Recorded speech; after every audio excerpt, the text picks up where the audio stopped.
Good morning, it is a beautiful day here in Worcestershire. This is my BMW B10 3.3 Alpina. Of course it's not, it is a 2.8 replica, but in 2023 you can be what you want to be. Now, I picked this car up yesterday in some horrendous weather, but I did have quite an adventure whilst collecting it. Do you want to have a look at the engine? So let's roll some of the footage from collecting that car whilst I wait for Lee the Macmaster to arrive so we can have some coffee, and then I'll show you around this car now that it's clean. So roll the tape. Shh. I'm on a bit of a road trip today and I'm about 13 miles from my destination, and I've just stopped here because there's a photo shoot going on. Look at this. It's 1.5 million quid's worth, and they've just asked if I can help push it. I suppose it's not a particularly bad thing that I caught us filming the us pushing the car around. Tell me about the car very briefly, if you don't mind. Yeah, I won't take up too much of your time. No.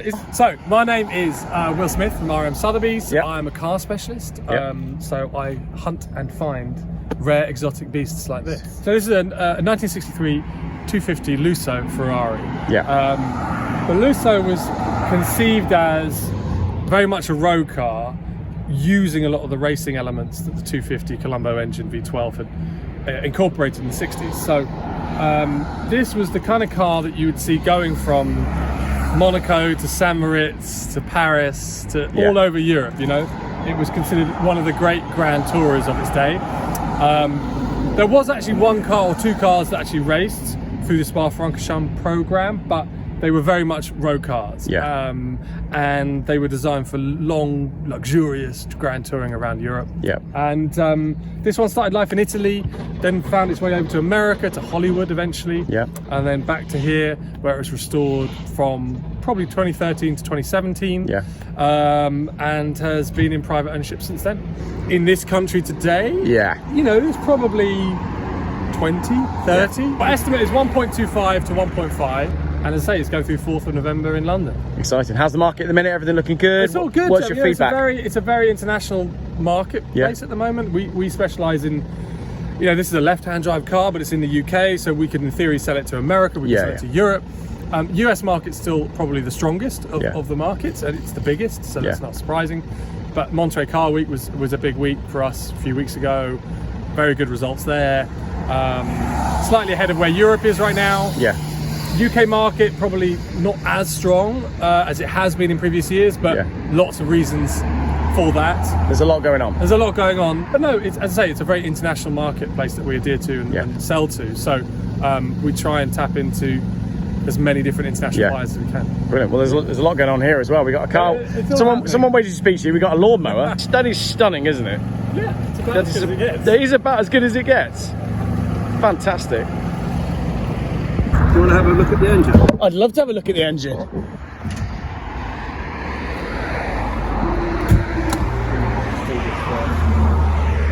Oh wow. So what size would that be? It's a 3 litre. Yeah, 3 litre V12. fantastic. Known as the Colombo. The Colombo. Look how low it sits in the car. It is beautiful. Yeah, very, very nice indeed. Is there any story on this one as to where it went when it was new, sort of who the first owner was? You know what, I love all that stuff. There's more digging for us to do on that. And that's part of the fun of getting into a car like this. Is 100%. Someone will have bought this new and there's a story. And it has a Hollywood connection. So, you know, what did it do in Hollywood? Who owned it in Hollywood? Where did it go? You know. It's got a life, it's got stories. So cool. We'll look forward to when all that's together and ready for the auction. That'd be brilliant. Cool. Fantastic. Standard day in the life. Geoff buys cars, is off buying another cheap car and ends up helping push a £1 million Ferrari. Pulled in to take a quick look and find out what was going on, and Will was really accommodating, considering a crazy guy with no shoes on has just turned up when he's trying to get a job done. So thanks, Will. I'll look forward to the London auction, and I'll maybe try to get myself down there. Wonder if there's any Volvos in it. Very slight continuity error there. You'll notice that I've painted my steering wheel. I am now driving the BMW 528 E39 Touring that came from Geoff Easter, seasoned Geoff Easter, Matt, who has far too many cars and buys far too many cars. This is a 1998, I believe, 528 automatic, so 2.8 6-cylinder engine. One of the best engines that BMW ever made. It's all there and it's very cool. 120 miles to go. Got less than 3 hours before the children need collecting from school. Oh, he didn't want to tell me about his Jag. It does sound good. Right, splash and dash. Let's go. Here's my Alpina.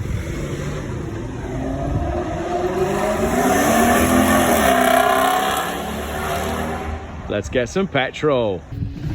40 quid's worth of premium and an iron brew. Let me just close the sunroof.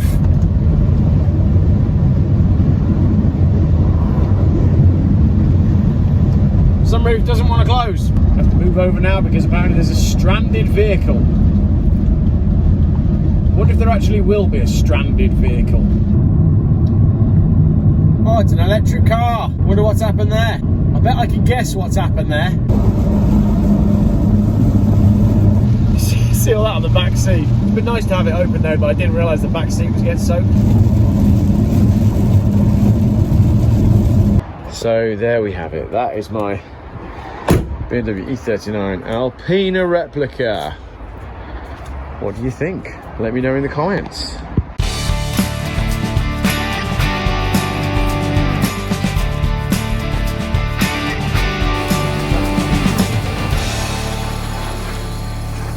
So lots of fun was had yesterday, but I didn't bond with the car yesterday. Maybe it was the weather, maybe I was in a bad mood, but I wasn't too bothered about this car when I got it home. However, now that it is clean, it is quite a different beast. Huge wheels and tyres because it's an Alpina rep.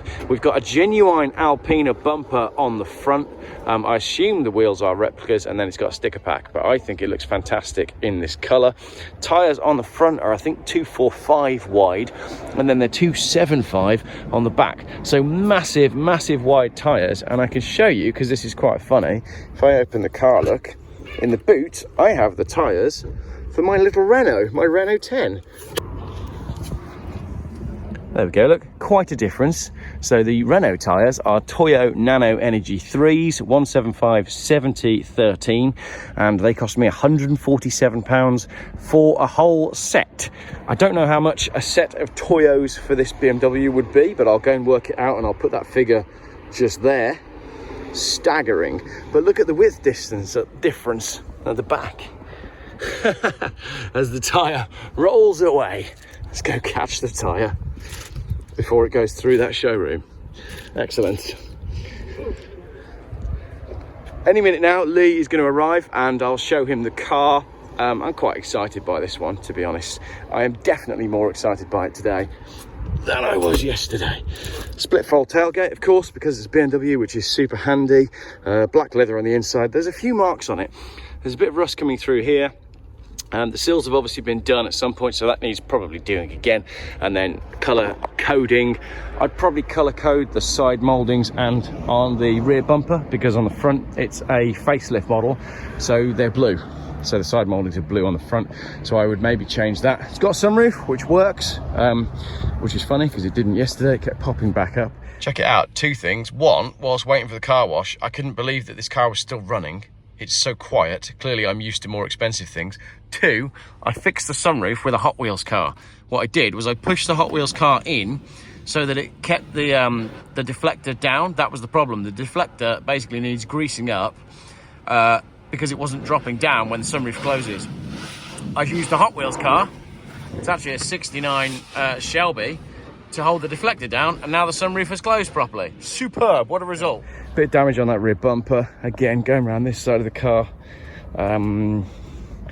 Scrape on the bumper, a little bit of rust coming through, and this sill is pretty much exactly the same. So this car's had a lot of love. It has loads and loads and loads of service history. It has been passed around, but very cool car. Missing a window. Well, it's not, it's there, but it's currently made of tape and broken. Matt said that just popped on a hot day, which was odd. But to fit one, you just you put this part down, undo a screw here, and slide a new piece of glass in. So a nice, easy fix. So there is my Alpina 528. Quite a lovely thing. Definitely has road presence. Inside, Oh, my favourite bag. There's a real story to this rucksack. If you want to know the story about my rucksack, tell me in the comments, because there's quite a funny Geoff story to it. Right, inside we have the Alpina badging here, RM Sotheby's business card from yesterday's adventure, flip-flops in the footwell. It is of course an automatic. This 2.8 litre single Vanos is probably the best BMW engine ever made. It's a relatively basic spec, so we don't have heated seats or anything like that. I've got a BMW business type player, but I do have air conditioning, and the air conditioning does work. Very comfortable, leather door cards, top spec. I mean, it's an E39, so with an E39 you just have a layer of quality that you don't really get with other cars that I normally buy at this price point. Not completely sure what's going on here. Some electrical connections for something, and some headphones, and a Hot Wheels packet. So there we go, that's my E39. Much more fond of it this morning than I was yesterday, but generally fantastic looking car. Where is Lee? He said he'd be here. Oh my gosh! I think it's partly down to the driver, maybe. Listen to that. Good grief. Oh, okay, I'm good now, I'm good. I think a little bit of wee came out there. I'm just going to let it drop down again. Look. Oh.